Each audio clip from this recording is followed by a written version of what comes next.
இன்றைய தினம் தந்தை செல்வா அரங்கிலே தையிட்டி விகாரை தொடர்பான நாளை மறுதினம் அதை அளப்பதற்காக அரசாங்கத்தால் விடுக்கப்பட்டிருக்கிற அழைப்பு தொடர்பான ஒரு கலந்துரையாடல் நடைபெறுகின்ற இந்த கலந்துரையாடலே காணிகளை அளப்பதன் மூலம் இடம்பெறப்போகின்ற ஆபத்துக்கள் என்ன அல்லது அதனை ஏற்றுக்கொள்ளலாமா என்பது தொடர்பிலான கருத்துக்களையே பகிர்ந்து கொண்டார்கள். முக்கியமாக கிட்டத்தட்ட 6000 ஏக்கர் காணிகள் விடுவிக்கப்பட்டதாக அரசாங்கம் சொல்கிறது. ஆனால் வர்த்தமானி அறிவித்தல்கள் எதுவும் வெளிவரவில்லை.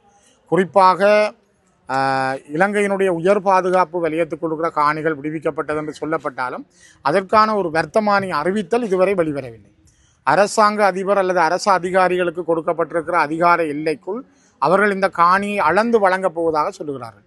ஆனால் இவ்வளவு காலமும் யாழ்ப்பாண மண்ணிலே காணிகள் யாருக்கும் அளந்து வழங்கப்பட்டதாக இல்லை. காணிகள் வழங்கப்பட்டிருக்கிறது. அது அந்தந்த உரிய காணிகளுக்கு அவர்கள் போய் தங்களுடைய வளவுகளை திருத்தி இருந்திருக்கிறார்கள். தையிட்டியிலே விகாரை அமைந்திருக்கிறது ஒரு தமிழ் தனியாருடைய காணி. அதனை அயலிலே சூழ்ந்திருக்கிற காணி உரிமையாளர்கள் 17க்கும் மேற்பட்டோர் இப்பொழுது இந்த மண்டபத்தில் இருக்கிறார்கள்.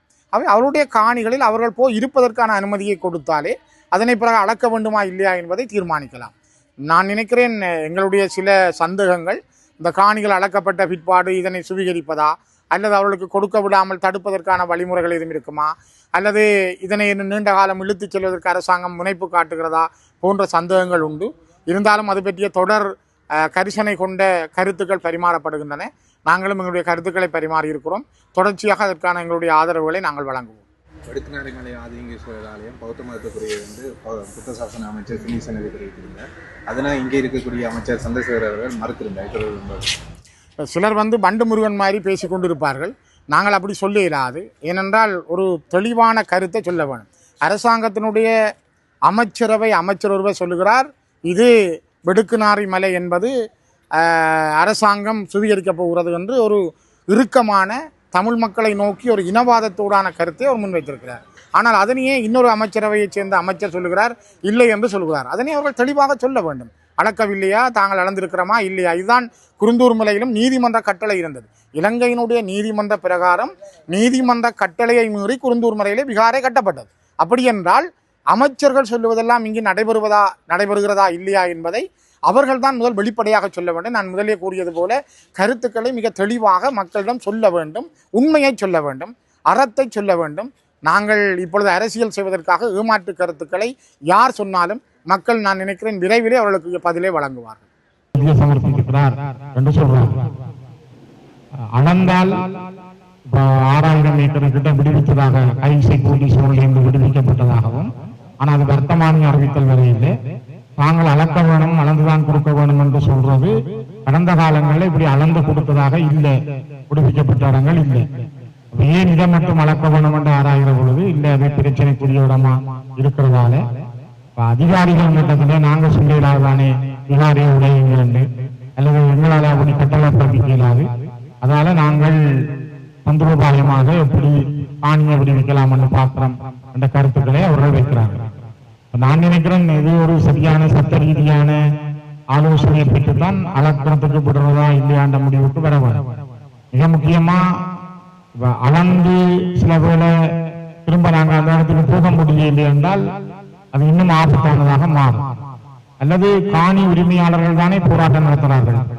17க்கும் மேற்பட்ட காணி உரிமையாளர்கள் இருக்கிறார். அவர்களை தங்கட காணிக்க போய் இருக்க விட்டால் முதலாவது அதுக்கு பிறகு அளக்கிறத செய்யலாமே. நாங்க போய் அந்த காணிக்க கொட்டுல போட்டோ அதுல சின்ன வீட்டை கட்டி எங்கிற இடத்துக்கு நாங்க இருக்கிறோம். அதுக்கு அனுமதிக்கிறோம். எல்லாருக்கும் எங்கட காணி தெரியும், இல்லை தெரியும், நாங்கள் போய் இருக்கிறோம். அதை அனுமதிச்ச பிறகு எங்கட காணியை நீங்கள் அளந்து தரணும், அதுக்கு பிறகு அளவு கொண்டா எழுப்பிடலாம். இது அளந்த பிறகு நாங்க பைபோஷா போய் கூறலாமா? உத்தரவாதம் இல்லை. அளந்த பிறகு உங்கள்கிட்ட காணி தரப்படுமா என்பதற்கு தெளிவான வாக்குறுதிகள் இல்லை. ஆகவே இது சரியான சட்ட ஆலோசனைகள் பெற்றுத்தான் செய்ய வேண்டும். அளக்கிறது சட்டப்படி அவர்கள் சுவீகரிக்கிறதுக்கு அளந்துட்டு கையெழுத்துக்களை வேண்டலாம், வேண்டி போட்டு சில போல விடாம விட்டால் அதுக்கு பிறகும் தொடர்ச்சியா இதே நிலைமையா தான் இருக்கு. அளக்கிறதுக்கு முதல் அப்படி என்றால் அரச மட்டத்தில் அதுக்கான தெளிவான உத்தரவாதங்களை தர வேண்டும். அதை நாங்கள் பெற்றுக்கொள்ள வேணும் அப்படின்னு நான் நினைக்கிறேன். என்ற கருத்து நான் அறிஞ்ச அளவில் எனக்கு தெரிஞ்ச அறிவு கட்டிய வரையில அளக்கிறது ஒரு ஆபத்தான விஷயமாக தென்படும். இருந்தாலும் சரி அப்படி அளக்கலாம் என்றால் அளக்கத்தான் வேணும் என்று காணி உரிமையாளர்கள் அப்படி கருதினால் நான் நினைக்கிறேன் நீங்கள் ஒரு சட்ட ரீதியாக அதே நேரம் அரசு உயர்மட்டத்தின் உத்தரவாத கடிதங்கள் கையில் இருக்க வேணும். அது ஜனாதிபதி மட்டத்திலேயாவது தரப்பட வேணும். அவர் தான் பாதுகாப்பு அமைச்சர். அப்ப அவர் பாதுகாப்பு அமைச்சர் சொல்லணும், இல்ல நாங்கள் அளந்து உங்கள்கிட்ட தரப்போறோம். இந்த அளந்து விலகாலமும் கொடுத்ததா இல்லை. ஏதாவது காணிகள் விடுபொழுது அளந்துதான் கொடுத்தது இல்லை. அது இதை மட்டும் அளக்கணும்னா சரி, அவர்கிட்ட காணி தெரியும், இருக்க விடுவோம் காணி. அதையும் அவர்கள் செய்ய தயாரில்லை. அது இது ஒரு நெருக்கடியான சூழல் தான். உங்களுக்கும் காணி உரிமையாளர்களுக்கும் குழப்பமா இருக்கும். அவர்கள் காணி அளந்து தர முயற்சிக்கிறார்கள். நாங்க விடுறதா அளக்கிறதான்னு நீங்களும் பல கருத்துக்களையும் கேட்கிற பொழுது உங்களை இன்னும் குழப்பி விட்டு போறதா இருக்கு. அப்படி இல்லாமல் தொடர்ச்சியாக இதை செய்யறதுக்கான விஷயத்தை, இதை வெற்றி பெறதுக்கான விஷயத்தை ஒரு எல்லைக்கு வந்திருக்கு. உங்களோட போராட்டம் தான் காரணம். நீங்களும் உங்களை சார்ந்து முன்னெடுத்தவர்களுடைய போராட்டம் தான் இன்றைக்கு இந்த அளவில் அளக்கிறதுக்காக கூட அவர்கள் வந்திருக்கிறது. அதுதான் ஒரு காரணம். நான் கூட அந்த அளவுக்கு பெரிய அளவில் அந்த போராட்டத்தில் பங்களிக்கல, நான் வெளிப்படையாக சொல்ல வேணும். ஆனால் உங்களோட சேர்ந்து நின்ற ஒவ்வொருவருடைய பங்களிப்பும் இன்றைக்கு அளக்கிறதுக்கான பெரிய ஒரு சந்தர்ப்பத்தை தந்துருக்கு. ஆனா அதை அளக்கிற அளவுக்கு அவர்கள் வந்திருக்கணும். அது ஆபத்தானதா சரியானதான்றதை இன்னும் யோசிச்சு முடிவெடுக்கணும் தான் இந்த கருத்தா இருக்கு. கையெட்டியில இந்த காணி சம்பந்தமான இந்த போராட்டம் பண்றது இந்த மக்கள் தங்களுடைய காணிகளை விடுவிக்க வேண்டும் என்ற அடிப்படையில கிட்டத்தட்ட 3 வருடங்களாக தொடர்ந்து போராடி கொண்டிருக்கிறார்கள். அந்த மக்களுடைய இந்த காணிகள் ஆரம்பத்தில் இராணுவத்தின் ஆக்கிரமிப்புக்குள்ள இருந்தது. அந்த நேரத்தில் ஒரு பகுதிக்குள்ள அந்த விகார ஒரு மிகவும் இரகசியமான முறையில் மரப்புகள் போடப்பட்டு கட்டப்பட்டிருக்கிறது. அந்த சந்தர்ப்பத்தில் அந்த அரசியல் பிரசலாக அந்த கதைகள் வருகிற பொழுது அந்த மக்களுக்கு சொல்லப்பட்டிருக்குது, அந்த கட்டப்படுற இடத்துக்குரியவர்கள் வெளிநாட்டில் உங்களோட காணியம் ஒன்றுக்கும் ஒரு பிரச்சனையும் வராது, நீங்க ஒன்றுக்கும் யோசனை செய்வதில் இருந்த ஒரு நம்பிக்கை கொடுக்கப்பட்டிருக்கிறாங்க. அப்ப பிடிக்கப்பட்ட இடத்துல அந்த மக்கள் காணி விடுபடும் என்று ஒரு எதிர்பார்ப்போடு இருக்கிற நேரத்தில் நாங்கள் 2020ஆம் ஆண்டு டிசம்பர் மாதம் பிள்ளைப்பள்ளி உடன்கொடுப்பு கூட்டத்தில் அந்த காணி விடுவிக்க அந்த அடிக்கல் நாட்டப்பட்ட தகவல் அறிந்து அதுக்கு தெரிவித்து அந்த கட்டுமானம் நிறுத்தப்பட வேண்டும் என்று சொல்லி ஒரு தீர்மானத்தை எடுத்திருந்தாலும் கூட இரகசியமாக இந்த வேலைகள் நடந்திருக்குது. அந்த சந்தர்ப்பத்தில் மக்களுக்கு இப்படியான தவறான வழிகாட்டுதல்கள் கொடுக்கப்பட்டிருக்கிறது. ஆனால் அது கணிசமாக கட்டப்பட்டு அதில் திறப்புலா செய்யப்படுற நேரத்தில் அறிவித்தல் வர்ற பொழுதுதான் இந்த மக்களுக்கு தெரியும் அவர்கள் கட்டைக்குள்ள ஒரு 4 திறப்புகளையோ என்னவோ தான் கட்டியிருக்கிறார்கள். ஆனால் திறப்புலா செய்கிற பொழுது இந்த 17 பேருடைய காணிகளையும் பிடித்து எல்லப்படுத்துகிற பொழுதுதான் தெரியும் தங்களுடைய காணிகளும் இந்த விகாரைக்குள்ள போகுது என்று சொல்லுவாங்க. அப்ப அப்படி ஒரு நிலைமை வந்த பிறகுதான் இந்த மக்கள் போராட தொடங்குகிறார்கள். அந்த விகாரில அங்க முன்னுக்கு போடப்படுகிற போட் ஸ்ரீலங்கா இராணுவத்தினரால் கட்டப்பட்டு அவர்களால் பராமரிக்கப்படுகிற இராணுவத்தினரால் பராமரிக்கப்படுகிற விகாரி என்றுதான் அங்க போட் போடப்படுகிறது. ஆக இது பாதுகாப்பு சொந்தமா இருக்குதா இல்லையான்றது கூட தெரியாது. அப்ப அப்படிப்பட்ட ஒரு இடத்துல அது ஒன்று, அது பாதுகாப்பு சொந்தமா இல்லையான்றதும் தெரியாது. இரண்டாவது அவர்களுக்கு ஒரு வசதி இருக்கு. அவர்கள் ஆளும் தரப்பு போலீஸ் இயந்திரம், ராணுவ இயந்திரம், சகல திணைக்களங்களும் அவர்களோட பக்கம் இருக்கிறார்கள். அப்படிப்பட்ட நேரத்தில் இந்த போராடுகிற மக்கள் அந்த விகார வாசலுக்கே போகலாத நிலைமை இருக்குது. அங்க போலீஸ் பாதுகாப்பு கொடுக்கிற பொழுது என்னத்தை சொல்லுகிறார்கள் என்று சொல்லி சொன்னால் தென்பகுதியில குழப்பங்கள் வந்துடும், தாங்கள் அமைதியை நிலைநாட்ட வேண்டி இருக்குன்னு சொல்லி. அப்ப தென்பகுதியில குழப்பங்கள் வந்துடும் என்று சொல்லி சொன்னால் அந்த விகாரையிலே ஒரு இஞ்சி கூட அந்த காணியில கை வைக்க கூடாதுன்றதுதான் அவர்கள் சொல்ல வர முடியும். இன்றைக்கு அளக்கிறத பற்றி கதைக்கிறார்கள். போன பொங்கு பருவத்துக்கு நடந்த போராட்டத்துக்கு கூட கிட்டத்தட்ட 500க்கும் மேற்பட்ட போலீசாரை வச்சு அந்த சட்டவிரோத விகாரைக்கு பாதுகாப்பு கொடுக்கப்படுவாங்க. அப்ப விடுறதுக்கான நடவடிக்கை தானா என்று சொல்லி யோசிக்கல, எந்த ஒரு செயல்பாடும் விடுவிக்கிறதுக்கான ஒரு நடவடிக்கையாக அங்க தென்படுகின்றன. அப்ப இப்படிப்பட்ட ஒரு இடத்துல அந்த விகாரையை அது இராணுவத்தால கட்டப்பட்டது என்று வருகிற பொழுது போர் வெற்றியோட இது சம்பந்தப்படுது. அப்ப அப்படி வருகிற பொழுது அந்த இடத்துல அதை மக்களுக்கு மீள கையளிக்க முற்பட்டால் அது தென்பகுதியில குழப்பங்கள் வரும் என்பதை சொல்லி நாட்டின் அமைதி தேசிய பாதுகாப்பு என்ற பெயரில் அந்த விகாரை இருக்க வேணும் என்ற ஒரு முடிவு அரசின் பக்கத்தில் தொடர்ந்து இருக்கும் என்று சொல்லி சொன்னார். அரசு வேணுமென்றா அனுபவம் சொல்லலாம், நான் காணியை விடுறதுக்கு ரெடி, ஆனால் இந்த திணைக்களங்கள் கதைக்கணும் என்று சொல்லி காலத்தை அவர்களுக்கு கொண்டு போகலாம். திணைக்களங்களும் வந்து குழப்பங்களை ஏற்படுத்தி கொண்டிருக்கலாம். அப்ப அந்த அது விடுபடுறதுக்கான வாய்ப்புகள் இல்லாம போகும் என்று சொல்லி சொன்னால் இங்கே நடக்க போறது எங்கட மக்களுடைய சம்மதத்தோட அந்த காணி அளக்கப்பட்ட விஷயம் மட்டும்தான் இப்ப நடந்திருக்க போது. இதுல செல்வி நின்று சுட்டிக்காட்டின ஒரு விடயம், அந்த வெளிநாட்டுக்கு போறதுக்கு அமைச்சர்கள் வெளிநாட்டுக்கு போக வேண்டி இருக்குது. அப்ப அவர்களுக்கு ஒரு சர்வதேச நெருக்கடி இருக்குது. இந்த பிரச்சனை அண்மையில ஐக்கிய நாடுகள் வதிவிட பிரதிநிதியும் இந்த கையெட்டி தொடர்பாக அதிகாரிகளிடம் கேள்வி எழுப்பி இருக்கிறார். நாங்கள் சந்தித்த பொழுதும் அந்த விடயம் தொடர்பாக தான் தகவல்கள் சேகரித்தது என்று சொல்லியும் சம்பந்தப்பட்ட கதைச்சிருக்கிறோம் என்று சொல்லியும் அதை தாங்கள் தொடர்ந்து ஃபாலோ பண்ணி கொண்டிருக்கிறோம் என்று சொல்லியும் சொல்லி இருக்கிறார்கள்.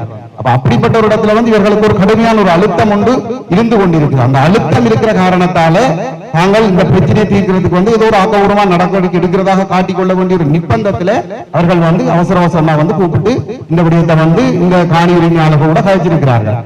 இவர்களுக்கு ஒரு இடத்துல காணி சுவீகரிக்கப்படுது போற பொழுது எழுத்து மூலம் தான் கடிதங்கள் அனுப்பப்படுகிறது. ஆனால் இங்க அரசாங்க அதிபர் தான் எழுந்தமானத்துக்கு எப்படி ஒரு அளவீட்டை செய்ய முடியும்? காணி திணைக்களத்தின் ஆணையாளருக்கு என்ன யார் ஓடர் போட்டது இந்த காணி அளக்கணும் என்று சொல்லி காணி திணைக்கள ஆணையாளர் சேவை டிபார்ட்மெண்ட்டுக்கு என்ன பர்பஸுக்காக இதை அளக்குறேன்னு சொல்லி ஓடர் போட்டிருக்கிறார்.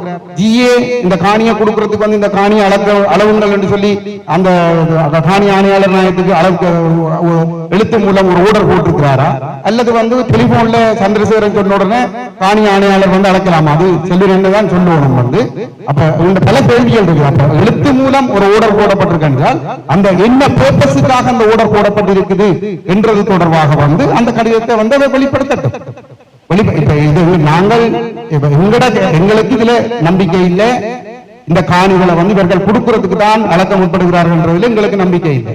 ஆனால் இப்படிப்பட்ட கேள்விகள் இருக்குது. இப்ப குருந்தூர் மலை அவர்கள் முதல் ஒரு அகழ்வு பணி செய்ய வெளியிட்டவர்கள். அப்பொழுது அங்க உள்ள மக்கள் அதை கடுமையாக எதிர்த்தவர்கள். நாங்களும் பாராளுமன்றத்தில் எதிர்த்த நாங்கள் அப்பொழுது விக்ரமநாயக்க ஊடகங்களுக்கு சொன்ன முடியும் என்று சொல்லி சொன்னால் நாங்கள் அங்கே ஒரு கட்டுமானங்களும் செய்ய போறதில்லை, ஒரு மணி ஒரு அகழ்வு பணி மாத்திரம் தான் செய்ய போறோம் என்று சொல்லி இருந்தார்கள்.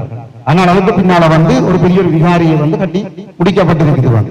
அப்ப அப்படிப்பட்ட ஒரு இடத்துல ஒரு சம்பவம் நடந்த பிறகு அதுக்கு எதிராக நாங்கள் எதிர்ப்பு காட்டி எந்த அளவு தூரம் அதை சரிப்படுத்தலாம் என்பது தொடர்பாக ஒரு ஆழமான கேள்வி இருக்குது. மற்றது சுவீகரிப்பு விஷயம் அவர்கள் ஒரு பொது தேவைக்காக ஒரு பப்ளிக் பர்பஸுக்காக சுவீகரிக்க முடியும் என்று சொல்லி சட்டம் சொல்லுது.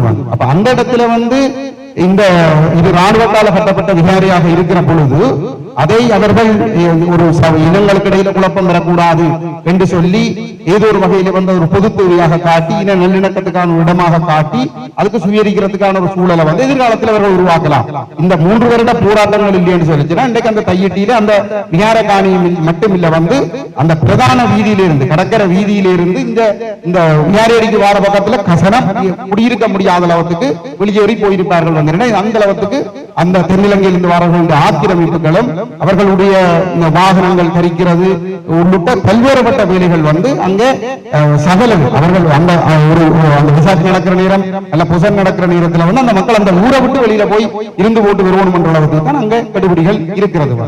ஆகவே இதுல இந்த அரசு நடந்து கொள்ற விதம் எந்த வகையிலும் இதை கொடுக்கிறதுக்கான ஒரு வெளிப்படுத்தல செய்கிறதாக எங்களோட மனதுக்கு படையில்லை. அமைச்சரோ அல்லது அரசாங்க அதிபருக்கு இப்ப சொன்ன மாதிரி அரச உத்தியோகத்தர்கள் அரசு சொல்றதை தான் செய்வார்கள். அவர்களுக்கு முதல்ல ஒரு சர்வதேச நெருக்கடி அரசுக்கு இருந்தது.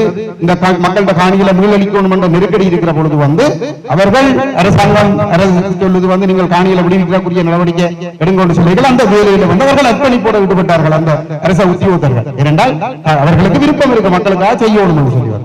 ஆனா அதே நேரத்தில் இதை மக்களுக்கு கொடுக்க கூடாது, இதை இப்படித்தான் செய்யணும் என்று சொல்லி சொன்னால் அவர்கள் தலைகீழாகவும் செய்ய வேண்டிய இடத்துக்கு நிர்பந்திக்கப்படுகிறார்கள். அரசாங்க அதிபருக்கு நெருக்கடி வரலாம், பிரதேச செயலாளருக்கு நெருக்கடி வரலாம், பல்வேறுபட்ட சிக்கல்கள் வரைகளை அவர்கள் எப்படி நடந்து கொள்வார்கள் என்றது ஒரு சிக்கல். ஆளுநர் ஜனவரி 25ஆம் ஆண்டு ஜனவரி 31ஆம் தேதி ஒரு அப்பட்டமான பொய்யை சொன்னார் தானே. காணி உரிமையாளர்கள் வந்து மாட்டு காணியை பெற்றுக் கொள்வது வேற இருக்கிறோம், அது முழுக்க முழுக்க பொய்.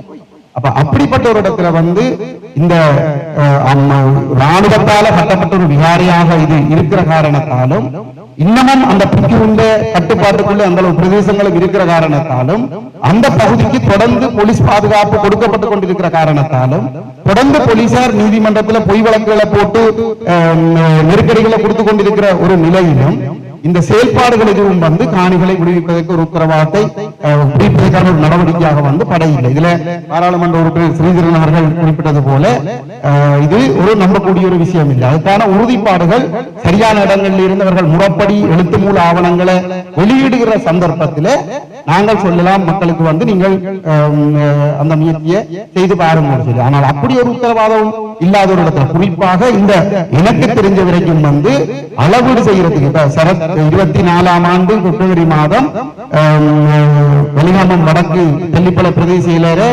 கொழும்புக்கு தேசிய பாதுகாப்பு ஆலோசனை குழு கூட்டத்துக்கு வர சொல்லி கூடப்பட்டிருந்தது. சரத் வீரசேகரா கூப்பிட்டிருந்தவர். அந்த சந்தர்ப்பத்தில் அந்த குழுவில் இருந்த அங்கத்தவராக அப்ப இருந்த சார்ஸ் நிர்மலநாதன் எம்பியும் போயிருந்தவர். அந்த சந்தர்ப்பத்தில் சரத் வீரசேகர வந்து டிஎஸ்க்கு சொல்லி இருக்குது, நீங்கள் அந்த காணி அலுவலகத்தை வந்து சுயரித்து வந்து வியாழைக்கு கொடுக்கணும் என்று சொல்லிவார். அப்ப அவ சொல்லிக்கிறா வந்து தனக்கு அப்படி சட்டப்படி வந்து அப்படி செய்து கொடுக்கல, அப்படி காணி ஆணையாளர் தனக்கு ஊடர் போடணும். அப்ப அவர் சொல்ல இல்ல அவர் ஒன்றும் சொல்ல தேவையில்லை, நாங்கள் தேசிய பாதுகாப்பு ஆலோசனை கூட பாராளுமன்றத்தில் கூப்பிட்டு சொல்றோம் வந்து நீங்களே செய்யணும். அப்ப அவ அந்த இடத்துல வந்து தன்னுடைய சட்ட ரீதியான விஷயங்களை சுட்டுக்காட்டின பொழுது வந்து அதுக்கு மேலே அவரால் ஒன்றும் செய்ய முடியல. அப்ப இதுல என்ன தெரியுதுன்னு சொன்னால் ஒரு அளவு காணியாளர் நாயகம் சொல்லி இருக்கிறார் வந்து அது முறைப்படிதான் சுயரிப்பு நடவடிக்கைகளை செய்யலாமே தவிர சும்மா வந்து எழுதி கொடுக்கிறாரு என்று சொல்லி அவரும் அந்த இடத்துல சொல்லி இருக்கிறார். இதை சார்ஸ் நிர்மலநாதன் வந்து பிறகு வெளியில சொல்லி இருந்தவர். அப்ப இப்படிப்பட்ட ஒரு இடத்துல காணி அளவீடு என்ன அடிப்படையில செய்யப்படுவதற்கு ஜிஏ காணி சேவை டிபார்ட்மெண்ட்டுக்கு ஆர்டர் போட்டிருக்கிறாரா அல்ல பிரதேச ஆர்டர் போட்டிருக்கா, அது எழுத்து மூலம் என்ன நோக்கம் அதுல சொல்லப்பட்டிருக்கின்றதை முதல்வர்கள் வெளிப்படுத்தினால் அதுக்கு பிறகு வந்து நான் நினைக்கிறேன் வந்து முடிவெடுக்கக்கூடியதாக. மேலதிக செய்திகளுக்காக எமது யூடியூப் தளத்தை சப்ஸ்கிரைப் செய்யுங்கள்.